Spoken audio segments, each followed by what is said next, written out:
안녕하십니까? 사도신경 10번째 강의 시작합니다. 우리는 이제 지금까지 크레도, 믿는다는 것에 대해서 여러분에게 말씀드렸습니다. 살짝 요약하자면 자칫하면 우리 믿음이 착각일 수 있다. 믿음이 착각이 되지 않기 위해서 믿음 전에 알미 꽤 중요하다라는 말씀드렸습니다. 또 믿음을 알을 통해서 성찰해 보니까 이게 내가 믿는 것이 하나님을 믿는 것이 아니라 그동안 내가 믿고 싶은 것을 믿어왔다라는 그런 것을 성찰할 수 있었습니다. 그리고 나의 믿음이 전인적이어야 하는데 그렇지 못하고 지적이나 감정적이나 또 내 자유의지 그런 정신 3요소 중에 한 곳으로만 치우쳐 있다는 것도 성찰할 수 있었습니다. 우리가 어떤 것을 모를 때가 있죠. 그 자기가 모르는 걸 알려면 배워야 돼요. 배우다 보면 내가 이렇게 모르는 게 많구나라는 것을 알게 됩니다.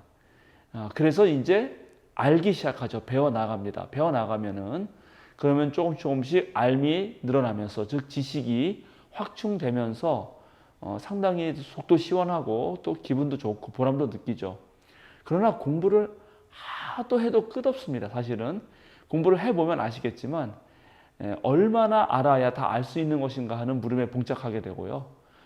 그래서 얼마나 모르는지 내가 얼마나 아는지 오리무중에 빠지게 되죠. 얼마나 모르는지를 모르게 되는 것입니다. 사실은. 그럼에도 불구하고 그 모름을 인정하면서 끊임없이 추구해 나가게 됩니다. 그 추구해 나간다는 것을 우리는 지혜라고 부르죠. 지식은 정보 덩어리를 계속 내가 수용함으로써 늘려가는 것이지만 지혜는 모름에도 불구하고 내 몸을 던져서 내 삶을 이끌고 나아가면서 배워가는 것, 그것이 바로 기독교 신앙이 말하는 믿음의 지혜이고 또 그렇게 나갈 때는 좀 우리가 모범되는 사람이 필요하기 때문에 예수 그리스도를 우리가 모범으로 삼고 예수의 삶과 가르침을 따라가 보는 것입니다. 이제 사도신경의 크레도는 이렇게 크레도로만 되어 있는 게 아니라 이제 이렇게 시작하죠. 크레도 인 데움. 나는 하나님을 믿습니다. 결국 우리가 믿는 것은 하나님입니다. 보통 이제 옛날 그 신학교 들어가서 조직 신학 또는 교회 교의학 관련된 책을 펴보면은 교회 교의학이나 조직 신학은 그리스도교 신앙의 내용을 체계적으로 요약 정리한 것들인데 하나님에 관한 논의, 신론이 제일 먼저 앞에 나오곤 했습니다. 그런데 저는 보통 제가 다른 데서 강의할 때 하나님 이야기를 제일 먼저 꺼내진 않습니다. 하나님 이야기를 제일 먼저 꺼낼 수 없기 때문에 그렇습니다. 믿음론을 얘기하고 그 다음에 우리가 알을 위해서 성경을 얘기하고 성경에서 말하는 예수님을 얘기하고 그 예수님이 믿었던 하나님을 얘기하는 방식으로 제가 그렇게 강의를 진행합니다. 그러나 사도신경 강의는 그 사도신경에 맞춰서 제가 강의를 하기 때문에 이제 바로 하나님 이야기를 좀 해봐야겠습니다.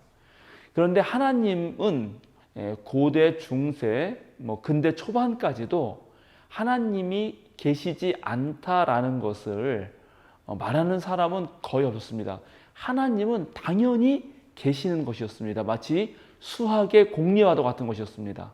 문제는 이미 계신 하나님이 어떤 하나님이신가?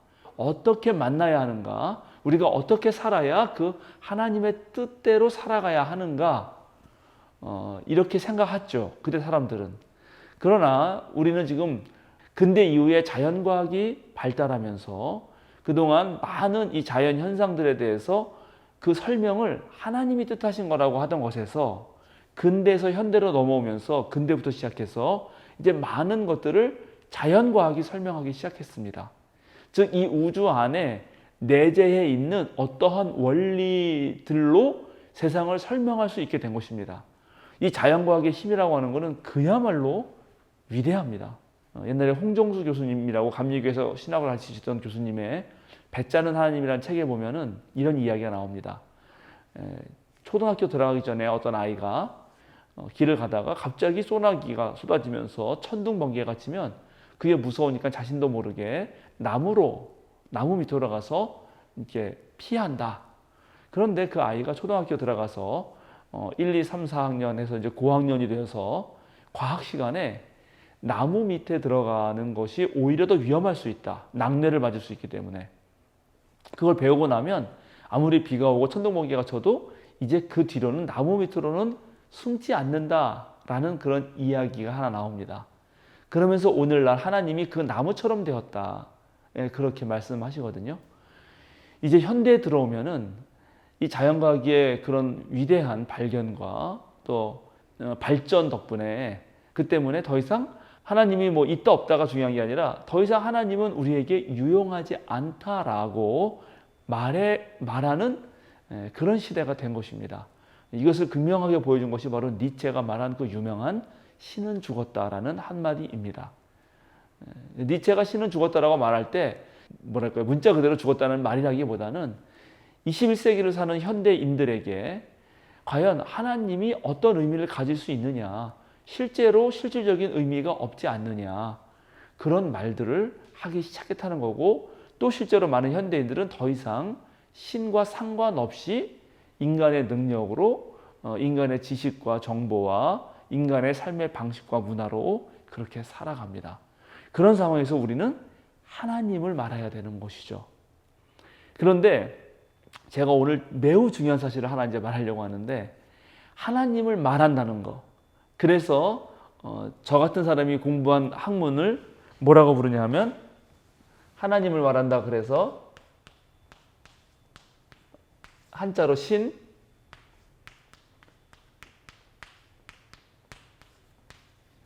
신학이라고 이렇게 부릅니다.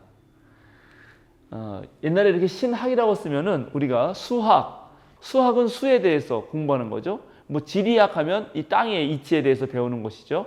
심리학 하면 심리, 인간의 마음에 대해서 공부하는 것이죠. 정확한 대상이 있고 그 대상은 어떤 실험과 관찰을 통해서, 즉 자연과학적 방법을 통해서 증명하기도 하고, 그 다음에 다양한 연구조사를 통해서 어떤 증거를 가지고 새로운 사실들을 나가는 것이죠. 그런 것들이 학문이죠. 그런데 과연 신학이 그런 학문과 같을 수 있는가? 라는 질문을 던져야 됩니다. 옛날에는 신학하면 너 하나님에 대해서 공부하는구나, 하나님에 대해서 뭔가 배우는구나, 이렇게 말할 수 있었습니다. 그러나 오늘날은 신학이 곧바로 있는 그대로의 하나님을 말할 수 없다는 것을 알고 있습니다. 비트겐슈타인이라고 하는 유명한 철학자가 말할 수 없는 것에 대해서는 침묵해야 된다, 그런 말을 합니다.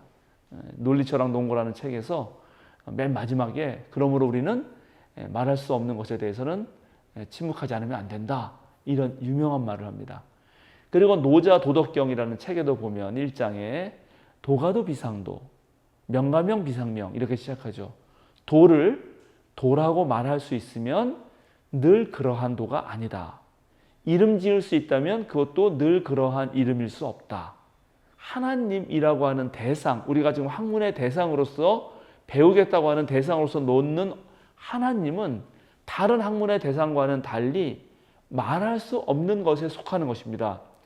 특별히 요한복음 1장 18절에도 일찍이 하나님을 본 사람은 아무도 없습니다, 그렇게 명시하고 있죠.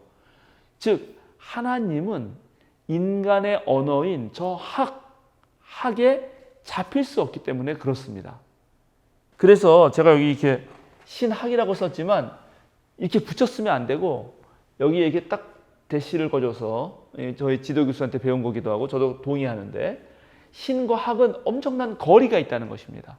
그동안은 신학이라 그러면 뭐 누가 토마스 아퀴나스라든가 이런 사람들도 그랬죠. 신학 대전, 자기가 하나님에 대해서 설명해 보겠다 하고 엄청난 책을 쓰시죠. 대단한 책입니다만, 아구스티누스의 삼위일체, 그런 책 같은 경우 보면 삼위일체 하나님을 설명해 달려고 하는 거죠. 그러나 오늘날은 바로 신에 대해서는 직접 말할 수 없기 때문에 사실 신학은 그 무엇을 하는 것이냐, 그동안 하나님에 대하여 인간이 말해왔던 것을 성찰하는 학문이라고 할 수 있습니다. 제가 믿음 강의할 때요, 우리가 믿는 하나님이 알고 봤더니 있는 그대로의 하나님이 아니라 우리가 만난 하나님, 우리가 믿는 하나님이었고, 한 걸음 더 나가면 우리가 믿고 싶은 대로 또 우리가 만나고 싶은 대로 만난 하나님이었다라고 말씀드렸었잖아요. 그러니까 있는 그대로 하나님을 말할 수 없기 때문에 결국 우리가 하나님을 더듬어서 찾아가는 길이라고 하는 것은 그동안 하나님을 만났다고 하는 사람들의 고백, 성서에 잔뜩 들어있죠. 또 신학자들이 말해왔고 기독교 전통이 말해왔습니다. 그리고 어떤 사람은 자연에서, 어떤 사람은 역사적 사건에서, 어떤 사람은 아주 깊은 기도를 하다가, 어떤 사람은 어떤 실존적 경험을 통해서 하나님을 만났다고 말합니다. 그리고 그 하나님에 대해서 말을 합니다. 그런데 그 말은 결국 하나님 자신이 아니라 하나님을 만난 사람의 말입니다. 이 사실을 여러분 잘 기억하셔야 됩니다. 이걸 많은 사람이 헷갈리는데요. 제가 지난번에 이제 우물안 개구리 말씀드렸죠. 우물안 개구리가 하늘을 안 본 건 아니지만 바로 동그란 우물, 네모난 우물을 통해서 만난 거죠. 그런 식으로 우리의 신앙 고백, 우리의 하나님에 대한 이야기도 결국 그럴 수밖에 없다는 것입니다. 시대와 장소를 따라서 각 개인의 어떠한 그런 상황과 해석에 따라서 서로 다른 하나님 고백을 하더라 하는 것입니다.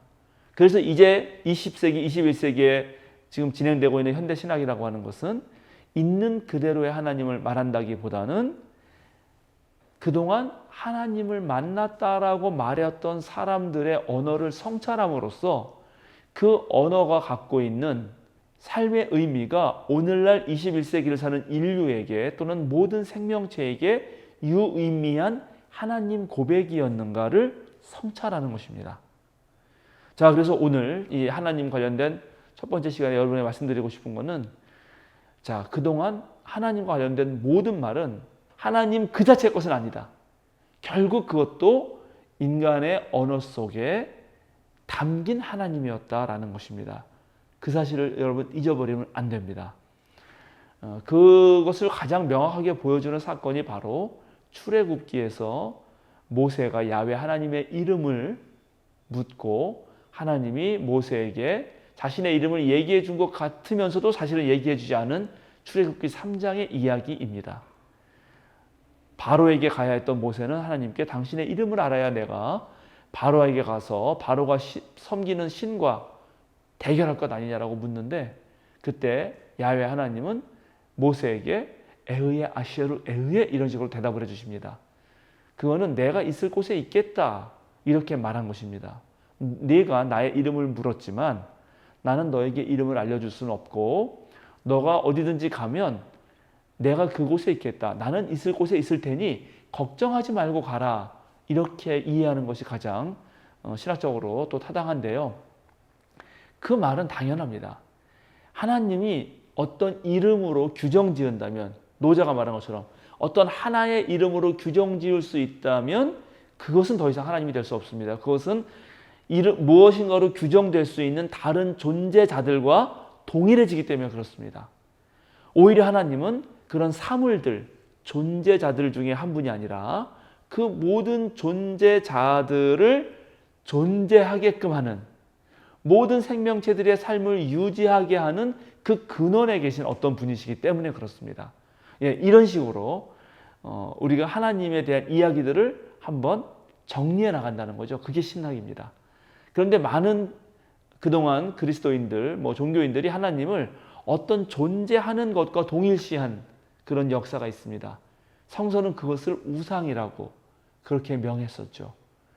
자, 그래서 오늘 여러분이 기억하실 것은, 사실 그래서 하나님은 이름 없는 하나님, 이름이 있어서는 안 되는 하나님, 이름이 없을 수밖에 없는 하나님입니다. 그런데도 오늘날 많은 사람들이 하나님 이름이 야훼냐, 하나님 이름이 알라냐, 하나님 이름이 하느님이냐, 하나님이냐, 이런 거 가지고 여전히 그 이름에 얽매이고 있지 않습니까? 그러나 사실은 우리가 믿는 하나님은, 특별히 유대 기독교 전통, 성서 전통의 하나님은 어떤 이름에도 얽매이는 분이 아니다라는 것을 기억하시고, 오늘날 21세기에 다시 하나님을 믿는다라는 것이 무엇인지, 또 우리는 어떤 하나님을 믿어야 하는지에 대한 것을 결국 성찰하는 일이다라는 말씀을 드리려고 합니다. 고맙습니다. 오늘은 이 정도 하고요. 그런데 이제 기본적으로는 성서의 하나님을 우리의 하나님으로 생각하기 때문에 다음 강의부터는 성서에서 말하고 있는 하나님에 대한 이야기를 좀 하도록 하겠습니다. 여러분 좋아요, 구독 꼭 부탁드리고요. 우리 생명사랑교회 유튜브의 어떤 강의들이 여러분에게 도움이 되셨다면 주변의 많은 분들에게도 소개 부탁드립니다. 감사합니다.